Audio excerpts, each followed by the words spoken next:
much that I wore this shirt today in her honor because I think she would get a kick out of it. Florence Pugh, is so talented. Wow. We thought she was good in the Black Widow movie. She was even better here. We have a lot of fantastic ladies to talk about today. I had this at the very end of my notes for this week's episode, but I'll just say it now.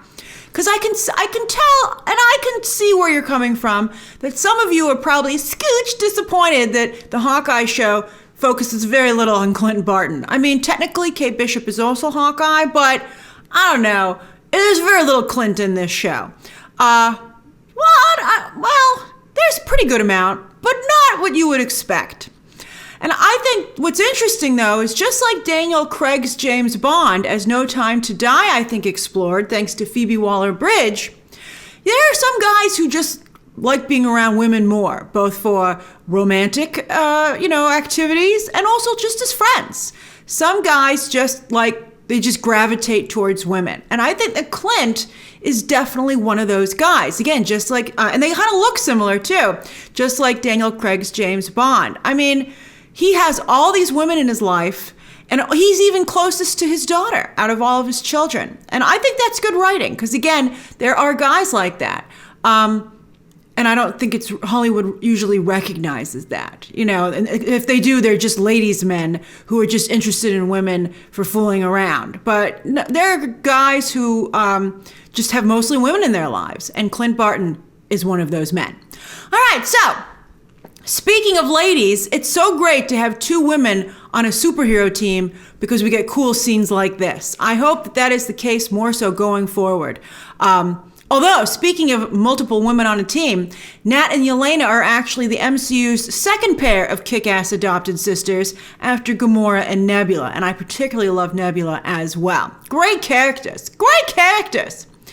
Interestingly, the alpha women in both those pairs, who were supposed to be like these amazing fighters, I guess because they came first, they aren't quite as strong as the secondary, the female characters that were added afterwards. And I guess perhaps the filmmakers in the MCU learned from some of their original mistakes. Both Natasha and Gamora are not quite as cool as they should have been. There's still hope for Gamora. And maybe Natasha, she might come back. You don't know. We have the multiverse now. It's comic books. I think that someday Scarlett Johansson, especially because she and Kevin Feige are such good pals, someday she will come back, and Yelena will give her such a touching hug. I can't wait to see it. The acting in this episode, even Vera Farmiga, is just phenomenal. Hailee Steinfeld even kind of got overshadowed a little bit this episode. All right. So, with just one episode left, everything is starting to come together pretty much as we anticipated, but with two unexpected developments. One, if Eleanor Bishop hired Yelena, what the heck was that end credits scene with Val? Part of me thought that maybe Eleanor, was being followed for a different reason. Maybe Yelena was just looking into something, then decided to twist it and tell Kate something else.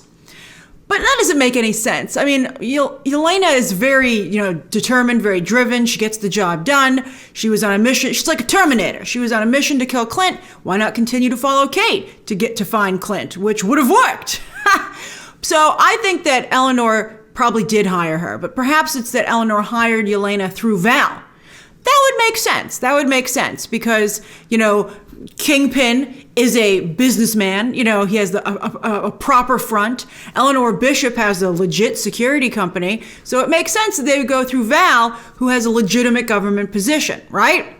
It would also explain why Yelena was taking contract work in the first place here, as she clearly feels through her conversation with Kate Bishop, I love Florence Pugh's Russian accent, that it's okay to kill if your target deserves it. So yes, while the Black Widow that Yelena was trying to help out in the opening is a walking ad for mercenary work, and she's like, it's such a great job. I kept doing it after the blip. I didn't even turn a new leaf. I still think it's a great job, and now it helps me support my family. I'm the breadwinner. Hilarious. But maybe she got that little girl from the Black Widow program that went down. That would be great. But, the other Black Widow was sold on it. She was like, it's a mercenary's life for me.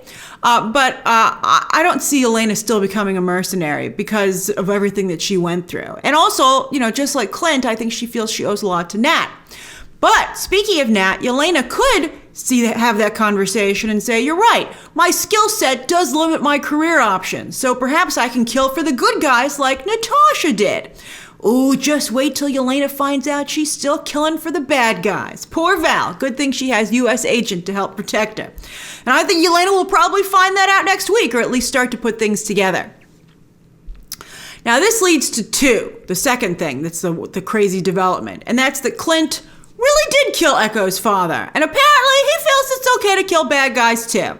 Now this is a problem for me. This is a legit problem, because if the jokey happy world of the MCU wants to get nuts, let's get nuts, and Batman-y, as Ronin so did in this episode, I was almost like, that's copyright infringement.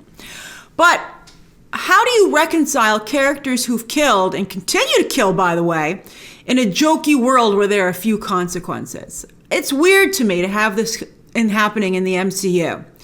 I mean, Echo's father might have done some bad things, but he didn't deserve to be executed like that. Just because Clint was depressed that his family got blipped, that gives him the right to become jury, judge, and executioner? It does not. Spoiler alert. There's a lot of talk on this show about killing and how it's okay if you're a hero, quote unquote hero. So I'm glad that Yelena calls that out in this very episode. But I think the situation, well, I guess not. But there's no way this is going to get resolved in just one more episode. So again, Hawkeye season 1. I mean, we're going into the Echo show, but I don't know. I think that's going to be dealing with something. That's going to be a Daredevil prequel. Setting up that world. It's just. Clint might help Yelena next week, but perhaps she'll help him as well, a sort of ghost of Natasha, which would be really cool. Question is, what will Clint do to truly make amends? I don't think he's done it.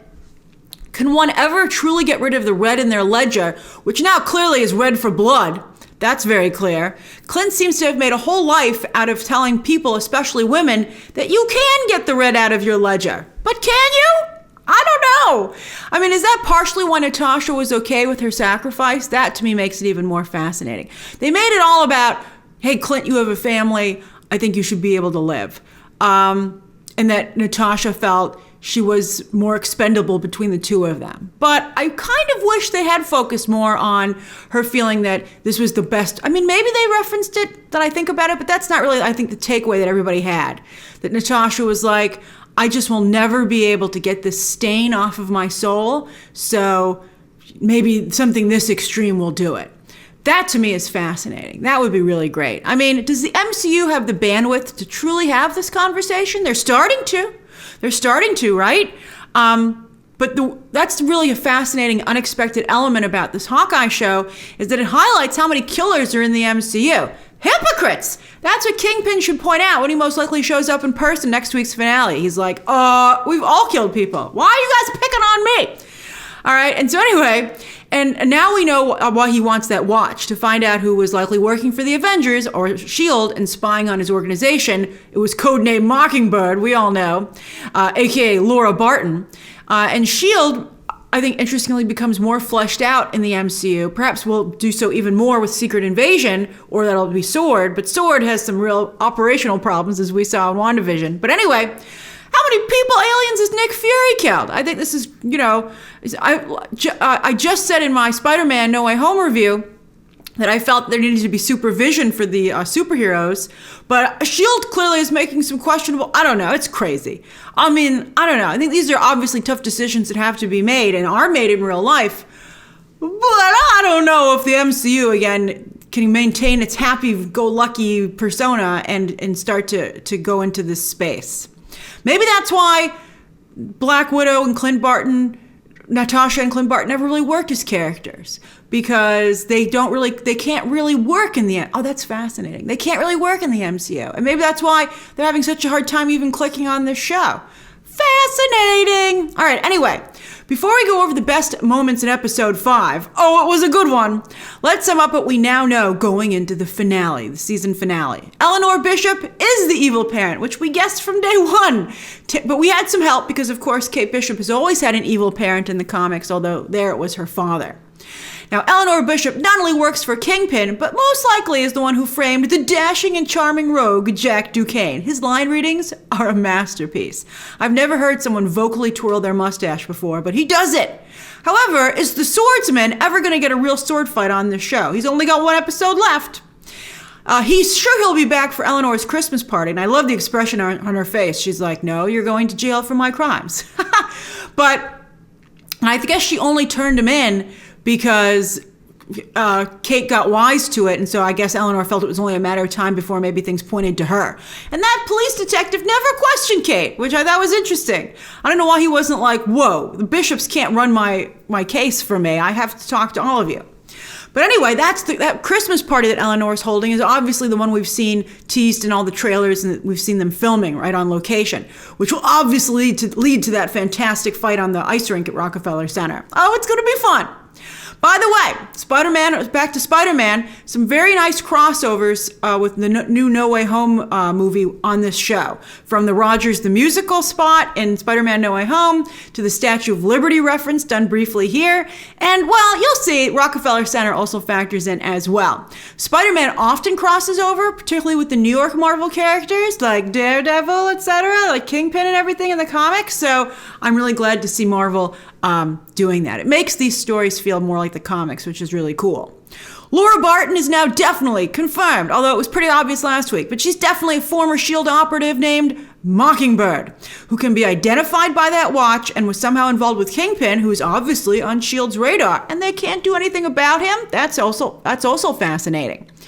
And Kingpin wanted Echo's father killed, as we also suspected, and just as we thought Kazi is involved. And it turns out he's the one who tipped off the Ronin.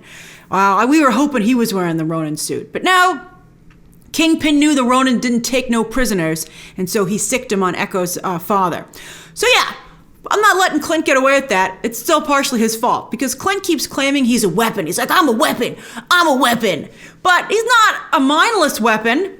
I mean, at least Black Widow was brainwashed. She's got that going for her. I mean, Clint, at the end of the day, he is the one who pulled, let go of the arrow, I guess. Didn't pull a trigger, but you could see how deadly he was with his aim when he shot that note to the bros, the Royal Tannenbaum bros. That was a great joke. But he has to take responsibility for being the one to say, okay, I will kill that person. No problem. I mean, he hasn't taken any responsibility for killing Echo's father. I'm kind of with Echo on this one, I gotta say. I mean, he has amends to make for sure. All right, now we can talk about this week's coolest scenes. Almost all involving almost entirely made up of very cool female characters. And again, yes, I can understand, not a lot of Clint. I feel like Clint and Nat, as I just said, might not only not totally fit in the MCU, but they might have also missed their window. It took too long for both of them. So anyway, the opening scene with Yelena was fantastic. This felt very Falcon Winter Soldier. Technically, that's the silo she belongs in, in terms of like the different corners of the MCU. Black Widow is over there with Captain America, etc. But anyway, we had a fancy hallway fight. Loved it. And I'm getting used to seeing multiple widows, and it looks good. I'm glad they look and feel very different from the Dora Milaje. And also, we can add glam to the telltale signs of widows along with braids. And they make it work. They're right on the edge of tacky, but they pull up at the last minute. Good for them. And it was very touching to see Yelena still holding out hope at that point for a happily ever after with her sister, right? So much so that she was worried about jinxing it, which is why I think she excused herself to go to the bathroom. And she did jinx it, because she got blipped in the coolest blip I think we've seen yet, because it was the first time I believe that we've seen someone get blipped before and after from their perspective, so that you see that it truly did feel like nothing happened, like it really was just a blip. That was so cool. She went to throw up the water in her face, and instead she turned to ash. I was like, oh, what happened to the water? Oh my God, it's the blip. That was great.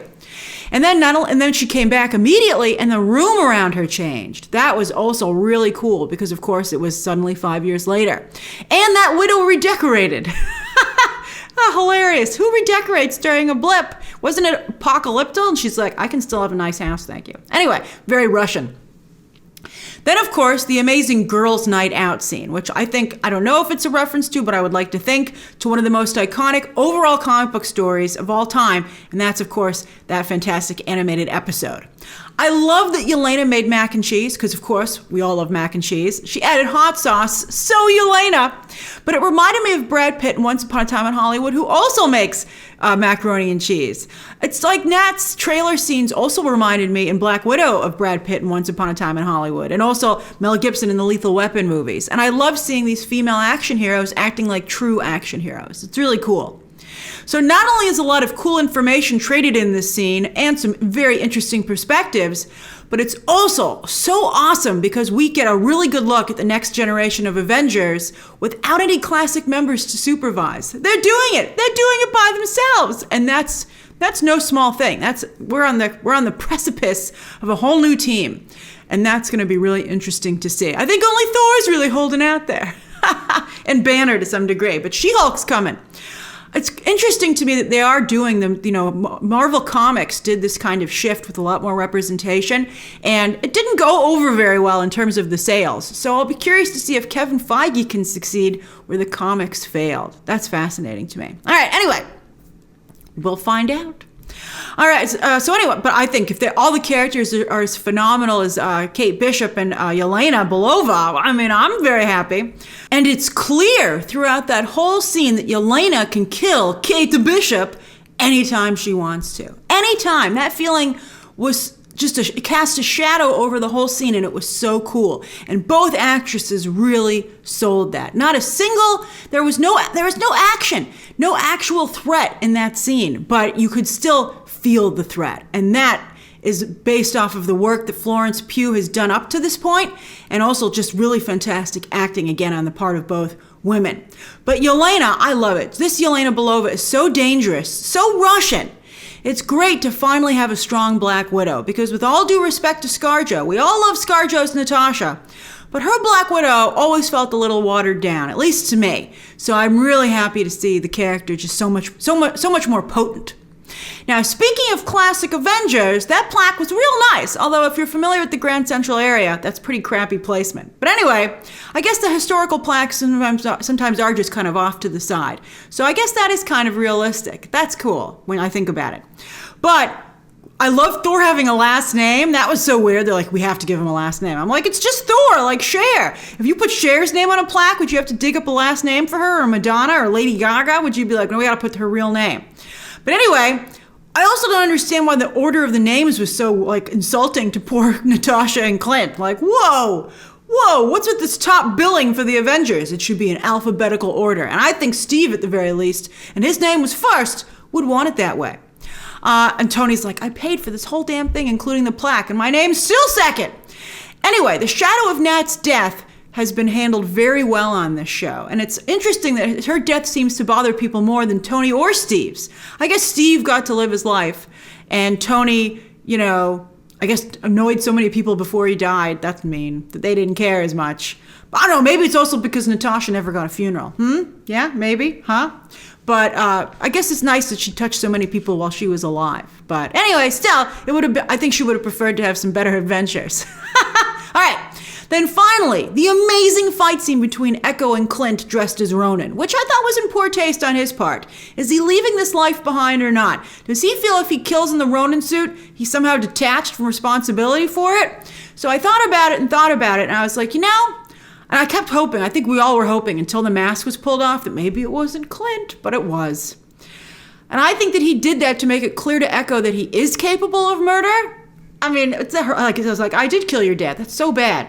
And he will kill her, as he says, if she keeps coming after him and his family. I don't know, man. He wants points for sparing her life when he didn't even pause and hesitate to kill her dad. What about that, man? I mean, Bucky should talk to Clint about compartmentalizing, because Bucky's having a much harder time dealing with the fact that he's killed a lot of people. So anyway, all right, maybe Laura Barton helps out. Now, with this one fight, it became crystal clear, and many of you agreed during the live watch-along, that Echo does deserve her own show. Wow, and she has the moves to go fist to foot with Daredevil himself, as she will surely do, as she's now wise to Kingpin being her father's half-murderer. That's right, Clint. Again, I'm not letting you off the hook. And her show will bring the Daredevil world, further into the MCU before they graduate to having their own MCU show. So that's very cool. So Daredevil, maybe he'll try and stop her, maybe they'll work together, but she has fighting skills on that level. And speaking of fighting skills, I want to give credit to Caitlin Deschelle. I know that Alaqua Cox has a lot of skills herself, so I was curious if she had a stunt double. So I went and looked it up specifically, and she does. And Caitlin Deschelle is a world champion martial artist who I'm sure contributed some of the sweet, sweet moves during this fight scene. They were incredible. And what was so cool about them is that they seemed to be, for the most part, real world, not VFX, augmented. And that's really cool to see. Like, it was an amazing fight. Caitlin Deschelle was also Gal Gadot's stunt double in the first Wonder Woman movie, and for Katie Sackhoff and Rosario Dawson on The Mandalorian. She's such a good fighter. She should be a widow. She should be a widow going forward. She's incredible. So next week, that's going to be one heck of a Christmas party. Everyone's invited, including us. So what do you think of Hawkeye Season 1 so far as it comes to a close? What did you think of Episode 5? And what do you think of all these cool female characters? And what do you think of Clint, like Daniel Craig's James Bond, being this ladies' man? And also, what do you think of this darker conversation we're starting to have about killers in the MCU? Can they all just get away with it by calling themselves heroes? Will Yelena take them to task for that? Or say, hey, why am I fighting this when I could just call myself a hero and then I'll be in the clear too? That's probably what's going to happen. All right, share your thoughts down below, subscribe today, and of course, as always, you can check out some more videos right now.